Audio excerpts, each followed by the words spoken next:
Takulandirani ku AMTV Malawi kuchimake kwa nkhani zenizeni.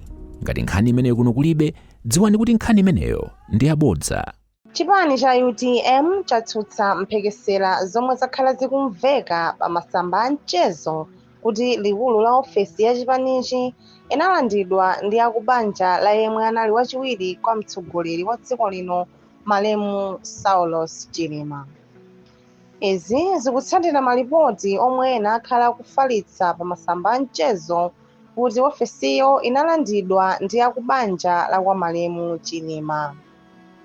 Polankhula ndi AMTV Malawi, Felix Njawala, mneneri wa chipanichi, watsutsa zomwe zakhala zikunenedwazi ponena kuti ndi zopanda pake komanso zopanda umboni.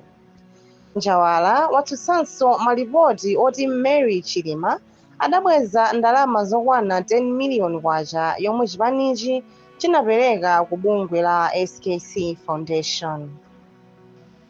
Mdziko muno muli vuto la njala ndiye m'malo mumakamba za mmene thumba la chimanga lagwerera mtengo, takangalika kumakamba nkhani zopanda pake.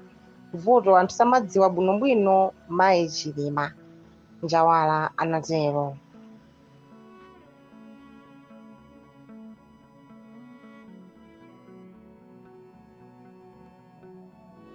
Osayiwala kupanga subscribe ku channel ya AMTV Malawi.